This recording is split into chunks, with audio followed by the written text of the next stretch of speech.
What's up YouTube? Welcome back to the Wallet Monkey channel where we give you all the credit intel you need to grow your wallet today. Man, I'm excited. We are back with another video.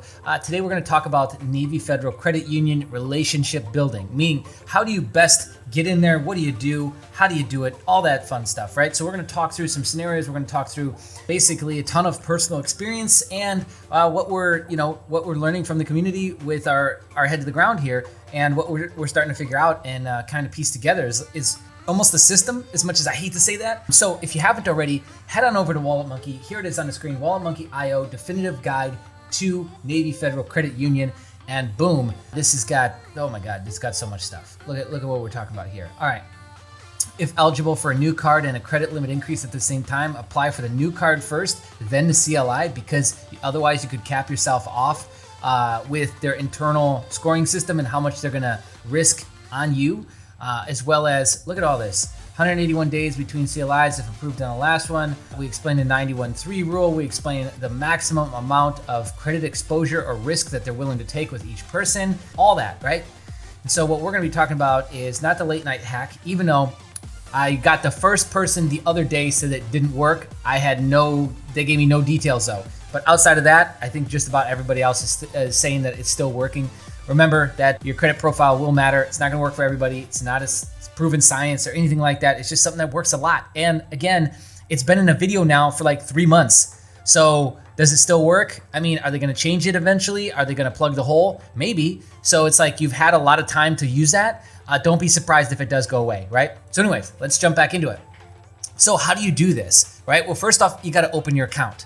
And you gotta open your account, you open a checking, and they make you fund a savings account. This is pretty standard practice for a credit union. If you've never worked with a credit union, you gotta get a checking account and a savings account.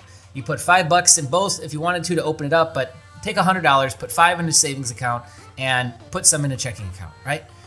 Next, the thing that we need to show them right out of the gates is you want to move over at least one or your primary direct deposit to Navy Fed. Now, again, this starts to become tricky if you've only got one job and you've got one direct deposit. Where do we put it? Because there's all these fintechs, there's all these credit unions, there's all this bank stuff. Like, where are we putting our direct deposits? You can get multiple direct deposits done at some employers if they'll allow it. So you could slice out 1,000, send it here, slice out 1,000, send it there, right?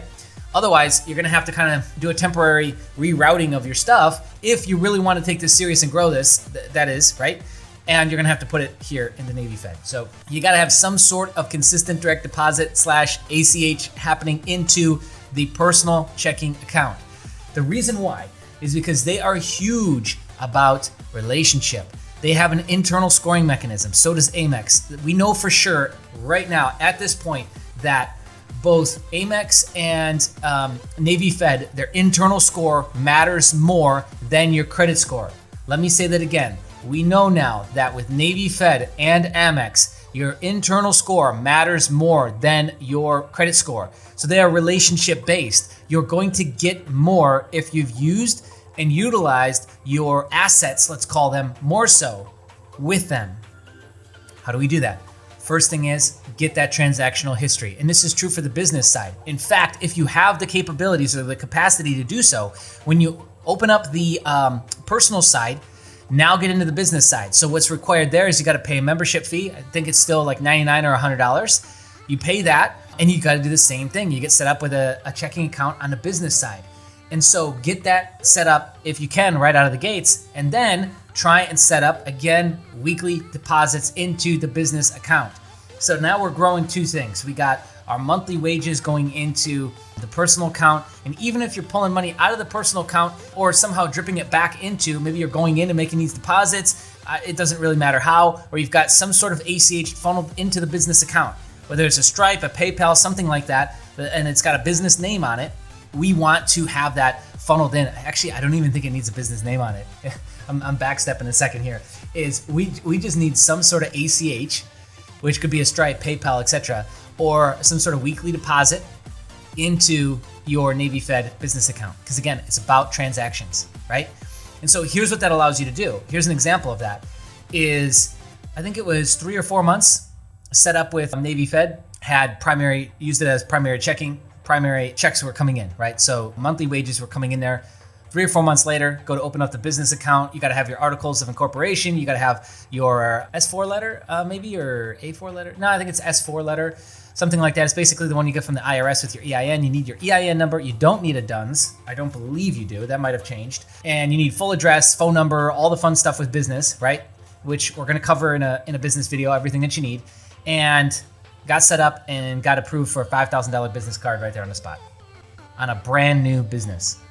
So this is why it's like, you got the whole vendor building thing on the business side. Yes, there's also a ton of these loopholes that maybe we'll shoot a video at some point after we've laid out all the vendor lists and the tier 1 stuff and all the basics. After that, I want to shoot a video where we talk about like, okay, now that we've shown you this, here's all the things that you can do to like make that not true. So here's all the loopholes to get around that. And one of those loopholes is go in and build the relationship with Navy Fed on the personal side, and they will give you decent limits on a brand new EIN. Like, that's not bad. Brand new, no history, no nothing. And you just tell them it's brand new. You don't lie or try to make shit up. You just tell them it's brand new, and then, they give you a decent sized limit. I think $5,000 is a decent limit for a brand new card. It was the cash rewards, the green card. Okay, so yeah, they work off the internal scoring system. So here's a look at that, because I know with some of this stuff, you don't really have this number. You don't have an internal credit score number on some of these institutions. Well, with Navy Federal, you do. Here's an actual example of what it could look like. It might look different. It's usually on the back of a rejection letter. I think it might be on the back of I don't think you get an acceptance letter, but it could be on the back of other pieces of material that they send out to you. I'm not sure. This is what I've seen it on, is on the back of a rejection letter. And I think it was for a credit limit increase. But yeah, if you go and get a card and get denied, well, it's going to tell you the score. So the score is between 100 and 450 on the internal score. So 250, 300 is like right there in the middle. Yeah. All right. So you'll see things like number of inquiries, balance status at Navy Federal accounts, length of Navy Fed membership. So again, starting to see all this matters.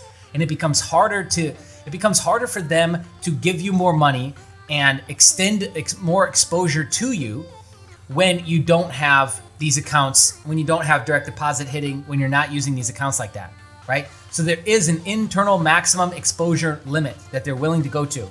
Now, here's where it starts to get a little bit muddy in terms of where or how much. The max internal credit exposure the Navy Fed will do per customer is $180,000. We got this information a couple months back. We actually called in. Just call in and ask them.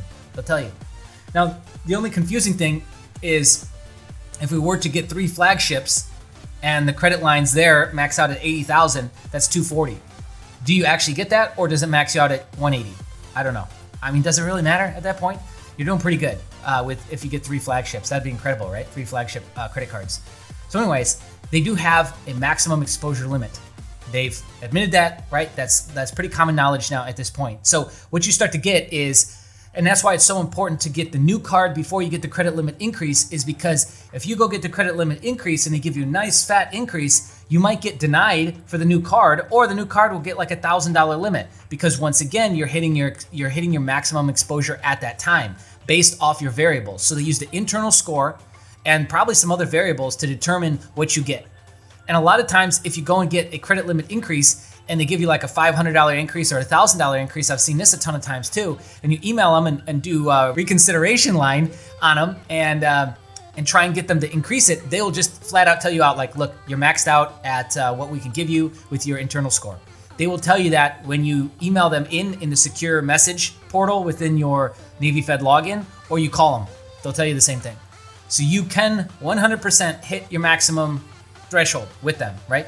And so it's all about trying to play that game of, getting the most that we can out of everything as we're growing our usage and hopefully growing that relationship with them. They're growing their trust with us and our ability to be able to pay back on the debt. And, we've got this beautiful thing going back and forth. The last thing I want to talk about is the pledge loans. So the pledge loans are like another piece that is quickly becoming a vital component here. And so what that is a loan that's not advertised on the website. I don't have it pulled up, but it's not advertised on the website, but it is an option for existing members. And once you get these pledge loans, the game is, if you get this early on too, it really, really helps get new credit cards and get higher limits. It's because, again, it's showing what? It's showing me, the consumer, has opened up a loan with you, whether it's $1,000 or $10,000. And then very quickly, I've paid that down within 10%. So there's now just a 10% balance. Leave it open, leave it alone, because it's also like a backup fund in case you need it. And it shows them, wow, they just paid down a $10,000 loan. They just paid down a $1,000 loan. Now, next time we go get that credit card, next time we go get that credit limit increase, it's more. It has to be. Because again, they're basing this off of their own internal ranking system, which the backbone and foundation of that has to be is that how are they dealing with credit? How are they dealing with the debt, right? So anyways, that's a new piece that I think is quickly becoming really, really important. I don't see a ton of people talking about it, but yes, leverage the pledge loans, get them paid down within 10% of paying off as quick as possible. And then next round that you go back to get your credit limit increases, your second or third card, watch those limits on how good they're gonna start looking, right? Because you will be rewarded for that. So I think that's all I wanted to cover in this. We could get into some of the other loan products. There are a ton. There are some interesting backdoors for the business side too. I think we'll cap it there. This was a request from someone in the community. So Barbara, there you go. You're welcome. I hope this helps you.